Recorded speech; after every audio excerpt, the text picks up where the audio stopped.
All right, we will get started. Why don't we call the roll and be underway? Councilmember D'Arrigo. Present. Councilmember De La Rosa. Present. Mayor Donahue. I am here. With that, we'll go ahead and see if there's any public comment. Since there's no public, there's probably no comment.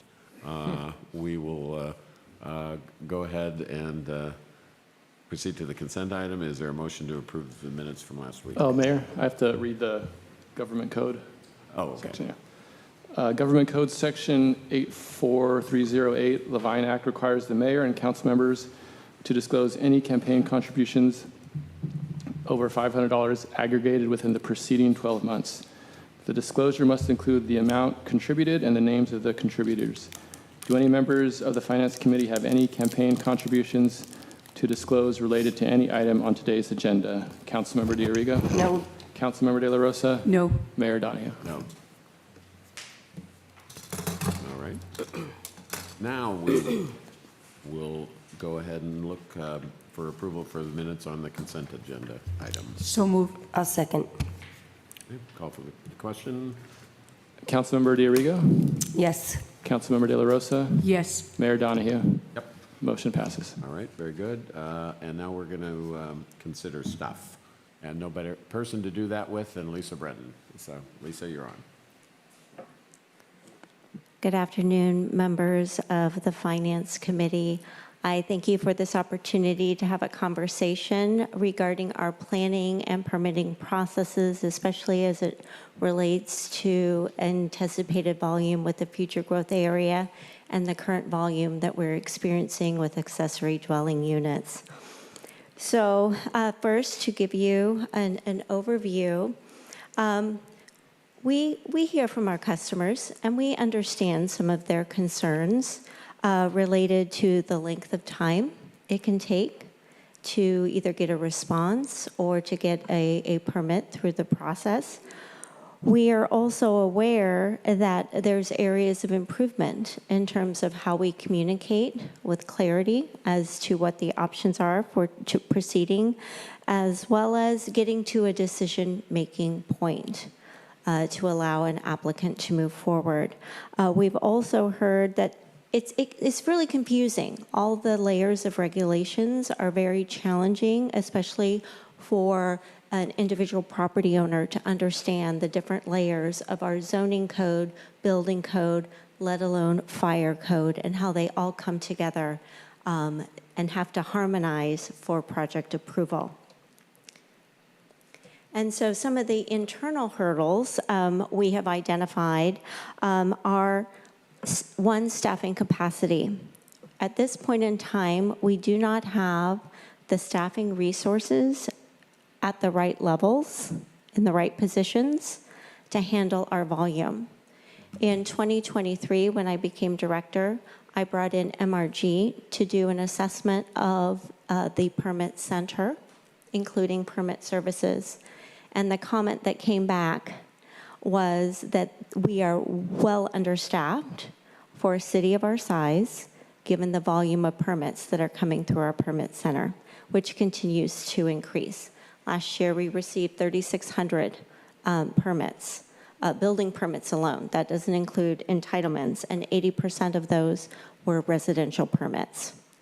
And so what we'd like to talk about are some baby steps that we can take to continue to make improvements in the areas of staffing, coordination, and regulatory environment. So we have a freight train coming into the station, which is development in the future growth area. We have already received 11 development applications, so they're going through the planning entitlement process for the first stage of approval, which is a tentative map, dividing the larger parcels into smaller parcels for future development. And these applications cover west, central, and east areas, and they have different processing timelines. Some of them are coming in under different regulations. So we have new state law, SB 330, which some of the applicants are wanting to process through that avenue versus regular permit streamlining.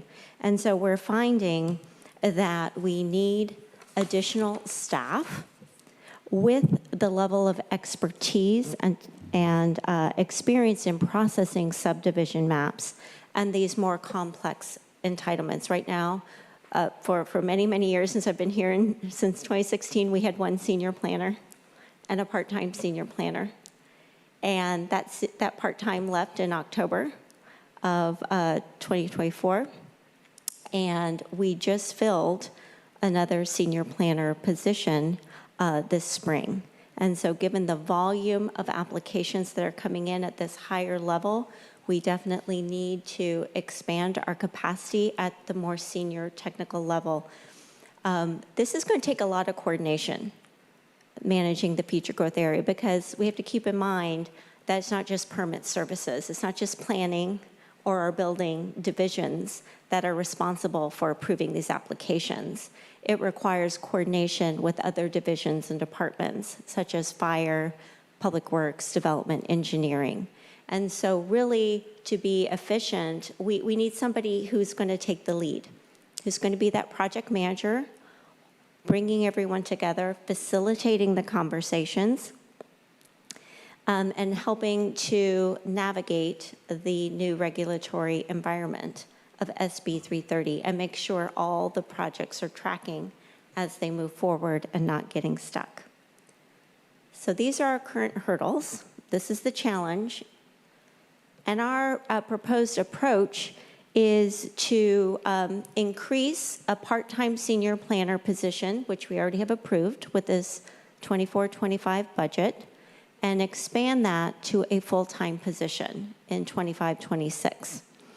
And that additional 50% of time would be paid through the enterprise fund of the permit center, because the role of this planner would be that coordination between all divisions and departments. They would take the lead on tracking all the applications, convening regular meetings. I'll come back to this slide. Convening the community development, public works, fire team, having primary team meetings weekly, ensuring there's written communication that's going out to keep all team members informed and applications on track, and also to determining at what point does a higher level need to be brought in to make a decision. Because at this point in time, my experience has been we convene. We come together as divisions, departments, and we have regular meetings, and we identify problem areas, and we propose solutions. But sometimes the follow-through is challenging. Making sure that once a decision is made or some recommendations are being explored, that there's that follow-through that then makes its way back to the applicant so that they can make their decisions in how they would like to move forward. So really, we see this senior planner role as being a facilitator between the planning division, permit services, building, inspection, as well as development engineering, and really bringing everyone together.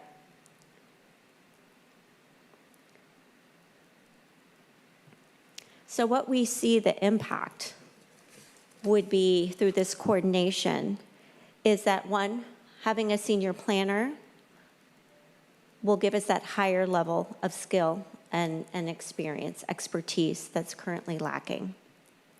And we've also found we've had a failed recruitment with a part-time position. Individuals are more interested, while they may have the experience or technical expertise, they're not interested in full-time and in part-time. So we feel like we'd have a better candidate pool and ability to fill a full-time position. This individual, as I said, would be that designated point of contact, which would keep internal accountability and support applicants as they navigate the process. They would have a single point of contact that they could go to determine where's the roadblock, what do I need to do next, how do we move forward. Also, this individual would serve as lead on tracking insurance and ensuring compliance with regulatory processes. Again, there are certain timelines that are set both through SB 330 and through the permit streamlining Redlining Act. So we want to make sure that we're moving our review process forward in compliance with those regulations. A second opportunity is with our accessory dwelling units. We have noticed with this group, there's a high volume. As I said, 80% of our applications for building permits are residential. And of this group, I would say, on an average, we're getting, close to 300. I think we were like over 250 last year. We're broaching 300 applications on an annual basis. And these individuals are not your more experienced applicants. They're property owners. This is probably the one and only time that they're going to go through a planning permitting process. And so it is very confusing for them to navigate these regulatory processes. And right now, because we have 2 vacancies, we only have one Plan Check 2, one Plan Check 1, which we just filled last Monday. And so we are relying very heavily on consultants to conduct these reviews. And we're finding that there is not the same level of customer service hand-holding for these individual property owners. The comments that are coming back are confusing to them. And so they end up reaching out to staff for support and clarification as to how to move forward. So we're seeing, 1, we're lacking staffing capacity. 2, you need more hand-holding in terms of efficiencies and coordination. We're finding that there are excessive rounds of review because they're not receiving the guidance up front or having that local personal contact. As well as, again, we're dealing with a complex regulatory environment that can have overlapping, and sometimes if you do this, then that. And so the scenario can change. So here we have an example of requirements for a setback for an ADU. Well, the minimum setback is 6 feet or apart or structurally connected to the existing structure. Well, that's for planning. However, permit services, the building code says, well, depending how far away you are, that's going to dictate your construction method. If you're closer or farther away, and whether or not you have sprinklers also then adds to other requirements, firewalls, et cetera, fire rating. So for a single property owner, these are complex issues to navigate. And what we'd like to do is propose that we set up an ADU team.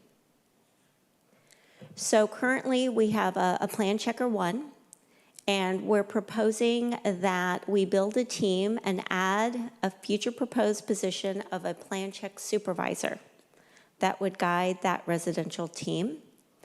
We would add another Plan Checker, which has their residential certification, to provide this direct assistance to ADU applicants. And this would include a meeting up front when an application is received to walk them through any concerns before they even go farther in a complete review, as well as providing over-the-counter service. So a property owner could come in and meet with the team and seek clarification so that there is a correction before the next submittal comes in to streamline that process.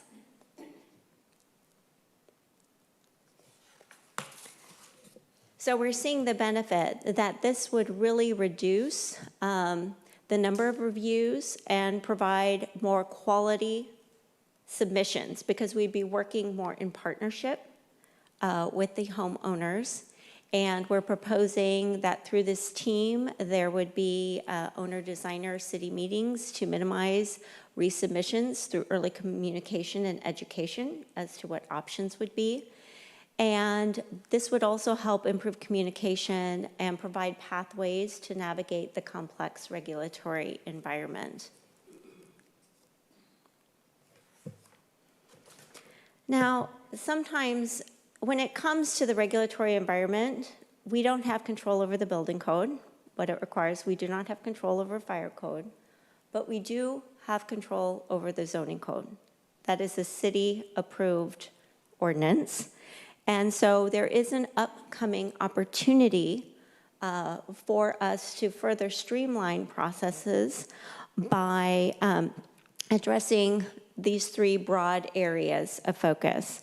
One is development design standards, really assessing level of permit processing that's required, administrative versus discretionary, and to facilitate, to ensure that there's a document that has ease of use and is easy to interpret. So, for example, in terms of development design standards, those would relate to color, material, design compatibility, and currently it can be very subjective. Prior to our 2006 code, they were design guidelines. So they were recommended, but not required. With the 2006 zoning code, those guidelines became standards. However, still becoming standards, there's some subjectivity that we need to address so that it becomes easier for the applicant to understand what the requirement is, it's objective, and easier for staff to then determine compliance with the code. There's also opportunity in terms of appropriate level of permit processing. And one example I will give is currently we require a conditional use permit to extend a driveway up to 10 feet on the side, to the opposite of the door. And when we look at the volume, I don't believe these include only driveway extensions, but in 2024 alone, we processed 73 conditional use permits. And by removing that requirement and just setting an objective standard for driveway size, that frees up staff to work on other more complex projects.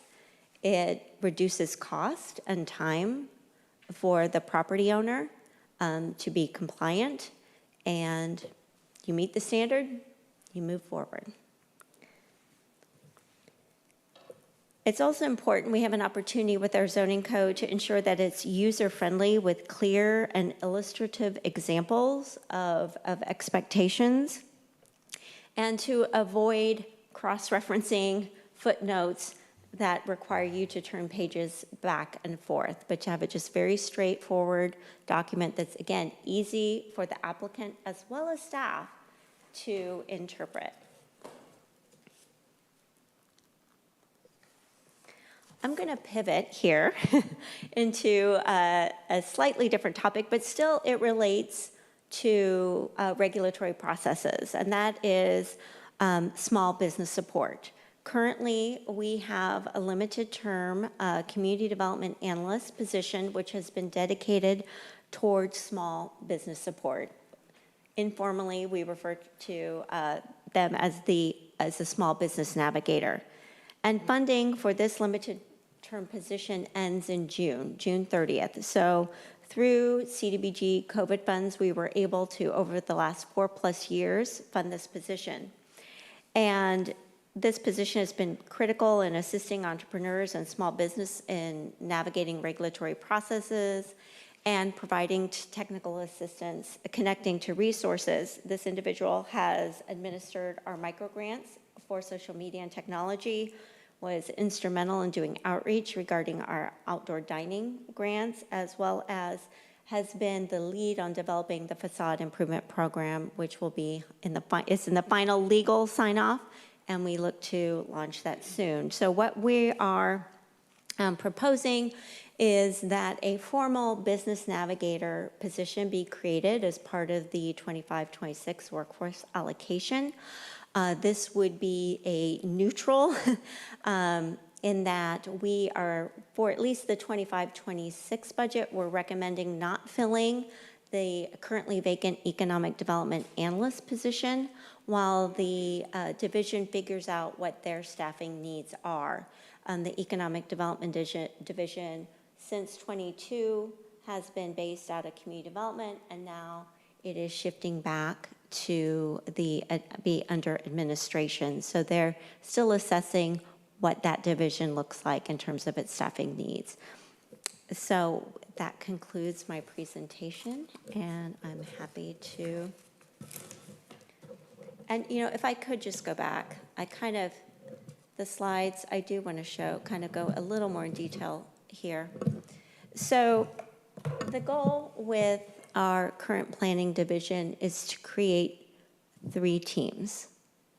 And so if I could use, do I have the lighter here? Is it better if I do it up here? So currently, this senior planner has been in position, and we have 3 assistant planners. And the goal is to create a team that is just focused on the more ministerial over-the-counter permits, providing that support daily at the permit center.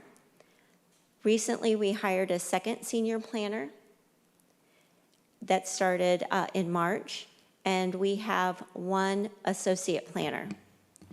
And we want to create a second team that focuses on the more complex discretionary permits. Now, not for 2025, but future, I'm just kind of giving you the vision, really where we need to go. We would be adding another associate planner. That could be in 2026, or over time, we could check in at mid-year. But again, to handle the volume of the applications that we have, we would need to, expand that team, as well as consider adding another associate planner to support the senior planner that we're recommending in our 25-26 budget to focus on the future growth area and housing projects. So I kind of skipped over that, wanted to make sure that was clear. And then if I could walk through, I kind of just wanted to, again, communicate where we are in permit services regarding staffing. And so currently, we have a Plan Checker 2, a Plan Checker 1, and a permit specialist, which we could also convert to a Plan Checker 1. So we are, again, very understaffed. We're relying heavily on consultants, which don't always work under our timelines. And they're not always providing the level of service in response in their comments. So there is a lot of oversight still from staff that is needed to keep things moving through the process.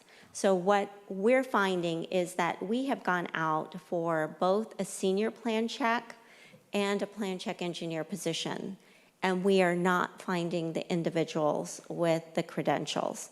Initially, the senior plan check engineer also had a supervisory role, and we just couldn't find an individual with both. And we're competing against the private sector, which pays more. They can work pretty much wherever they want to. And it's just very, very competitive at this point. So what we're proposing is breaking the supervisory portion from the engineer and creating a plan check supervisor that, again, will be a key position in keeping things moving. And they would interface directly with the senior planner for the FGA project management as well. But they would oversee that ADU team as well as the coordination of the consultant work. So I kind of skipped over that, so just wanted to make sure that's clear. So with that, I'm happy to answer any questions. Okay. All right. Margaret, any questions? Just curious about, I got a little confused in the weeds here, but as far as new positions are, how many of those are budgeted for already in our budget, or So let me versus go wish back. list? So thank you. Thank you for that question. So I'll start here with planning. So this senior planner, can you see my highlighter? We already have half of that position approved in our 24-25 budget.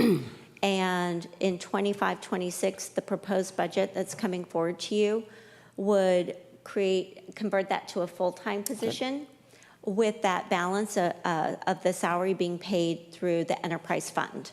So there's no additional impact to the general fund.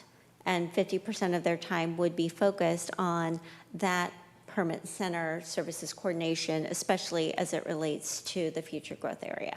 Okay, thank you. So that's the only position. And then here, currently in our budget, we do not have any of these baked into the budget this time, but showing you where we want to go. Okay, And then the business navigator, that would be an add delete. So it would be adding this position as a business navigator, but we would be deleting, at least for this year, an economic development analyst. So it would be kind of a neutral. wash, yeah. Okay, So I can add to that. The point is just for this is to kind of get your thoughts onto our priorities and so forth as we're trying to put the budget together, maybe bring some flexibility in the budget for you to make some decisions. The business navigator position, while we're working through standing up the economic development, we have 2 vacant positions right now. In that, it's just going to take us time anyway to fill those positions. I still need to bring it back to the council, kind of what you want the program to be moving forward. So even if we kept those positions funded, it's going to take us a few months, probably half a year to fund to fill those positions. So I think there's capacity right now in the budget. The business navigator position, from what we heard from the council loud and clear, it's a very important position for our small businesses. So it's an opportunity to maintain it and then kind of work towards the future. So the position is not going to be deleted. It's just not going to be funded. That position, at least at the start, is not funded. The way the budget's put together right now, that it's going to be brought to you in the end of the end of May, and then in June for adoption. okay. Well, I certainly like the way you structured it. I like the organizational chart. I think it makes a lot of sense. And we need to plan for the future. And I think staffing is, obviously a big issue. So we've got to have the right people in the right positions to, get the efficiency that we want to get. And then the communication piece and customer service, which you mentioned that we're lacking. So I just have one more question on the ADU. Is there a big difference between somebody converting like a garage or an existing building versus building new? Is that like a huge, because all these look like they're new construction. It applies to both. Okay, Because when it's attached, it's considered either garage conversion or JADU. Okay. Versus a standalone ADU, but we're finding the same challenges okay, in terms of an individual property owner not familiar with some of the complex processes, and we're just wanting to do some more hand-holding so we don't go through multiple review cycles, because Yeah. the number of cycles have been pretty high. I think that's very important, so thank you. Well, thank you, Lisa, and thank you to the staff. But yeah, these positions are very important to move forward with our vision, our plans for the city. And I like that navigator position. I think that's really important. And again, the community is asking us to provide good customer service, and I like your plans on how we can make it more friendly and more accommodating for everyone. And I think that's the key, yeah, to move forward. So, yeah, that's it. Before I comments and questions, I'm going to say, anyone from the public? Public's still not here, so we're back to, we get to finish up. All right, a couple things. I'll echo Margaret. The whole mentality has to be to prepare to succeed. And, when I'm glad to hear at least, well, no, I'm glad to hear at least one train's coming to town. So we need to get ready to receive its arrival. And could you go back to your first, that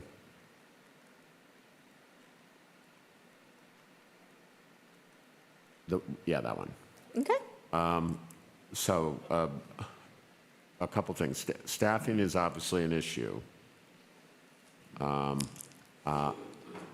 Preparing to succeed is good. Staffing is good. An acceleration mentality, which I think has to be embedded in the organization. I don't know if that implies a cultural change of any sort, but it needs to be there. Efficiencies in coordination and regulatory environment. How much of that is people and culture as opposed to staffing? and things I that we think could it's a solve mix. internally? Because one, we have no control, over building and fire codes. But what we do control is how we communicate what those requirements are and how we message options for how they can proceed. Ultimately, it is up to the applicant to make that final decision. But in terms of, I think they all, that's why these are all kind of tying together in the visual, because you have to have staffing with the understanding of the regulatory environment that has the ability to clearly communicate to the applicant what the options are and what the path forward is. In some cases, it's a building code requirement. We might be able to provide one or two options as to how they could address it. We can't design it for them, but we can give them the pathway forward. So I think it is the cultural mentality, ensuring that there's customer service, timely, clear communication to provide the information needed so that an applicant can make a decision to move forward. Because in some cases, we do provide information, but then it goes silent on the part of the applicant.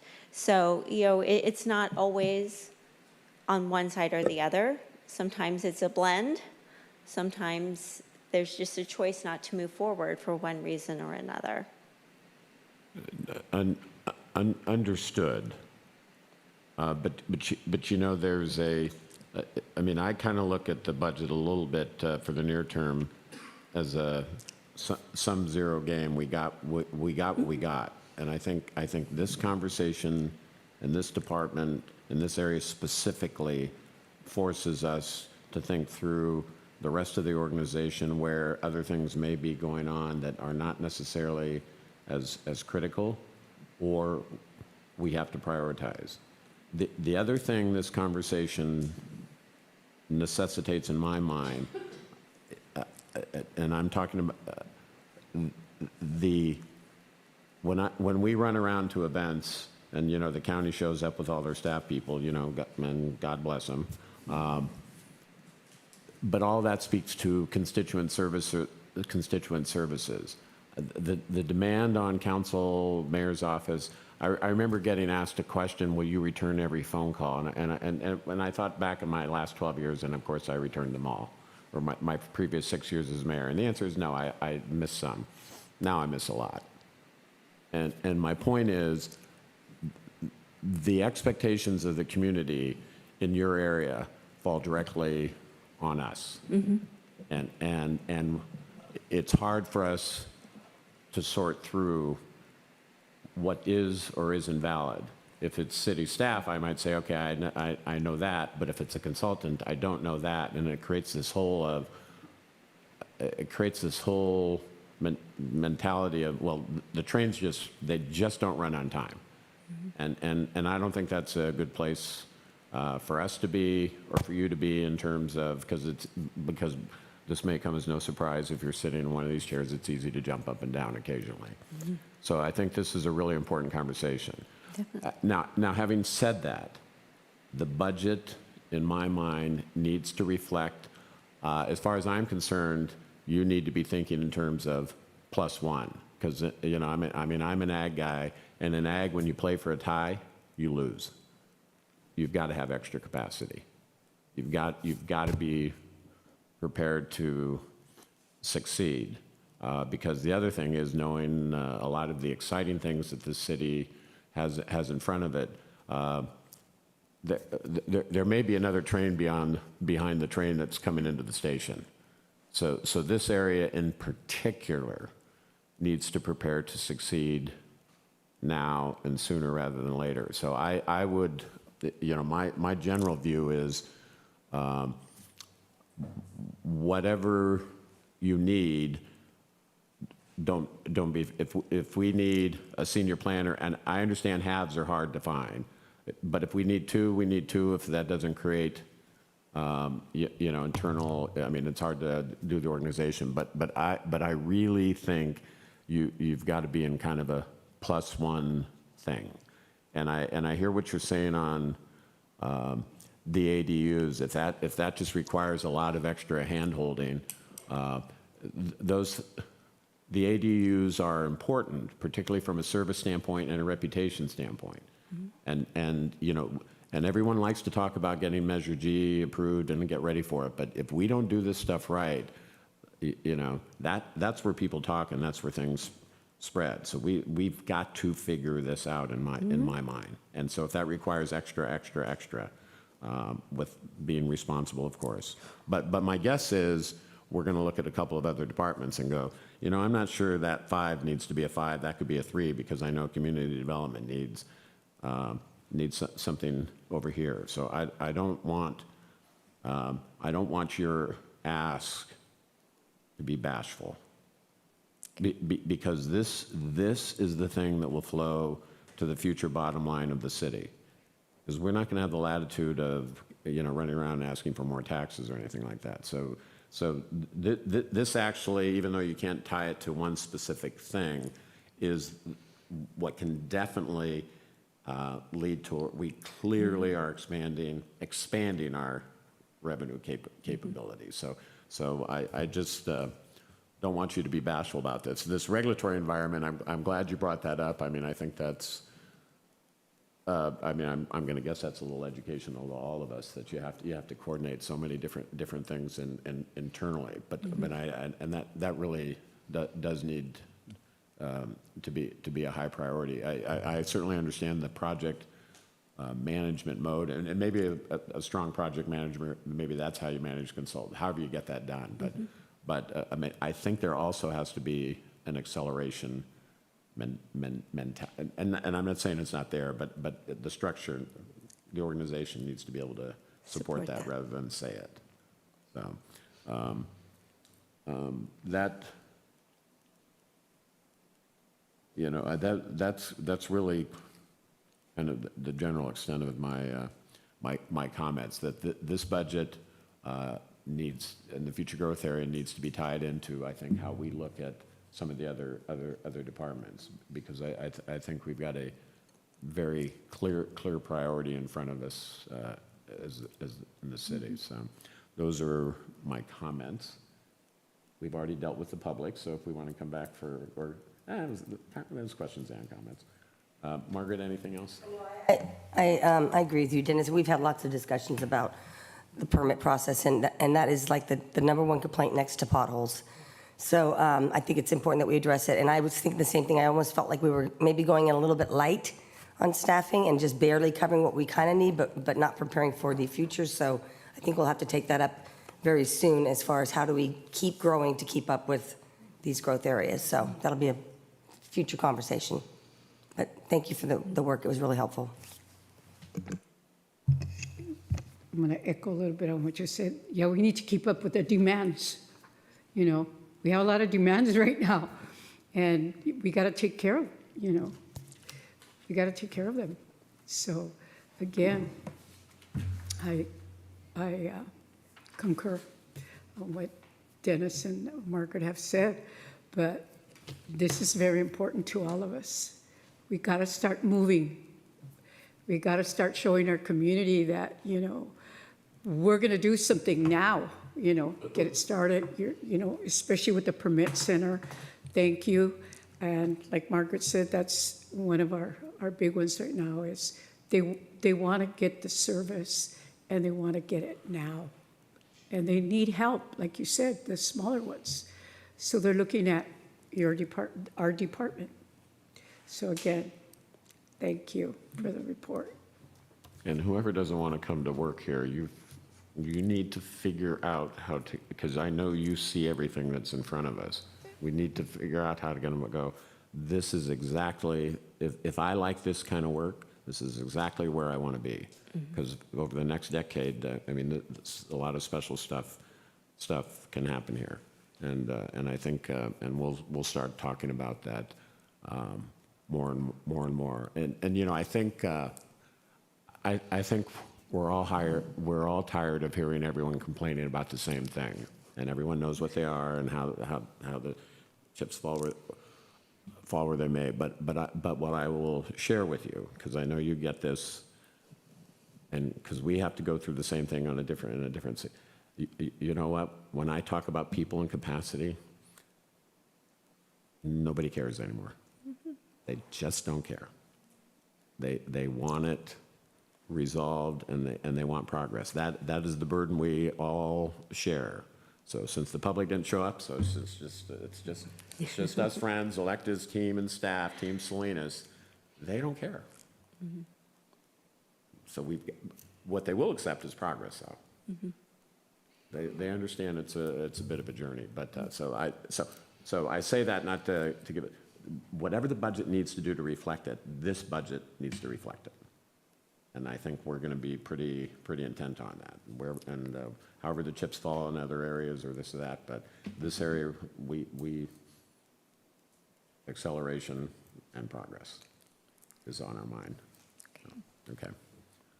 All right. We're good.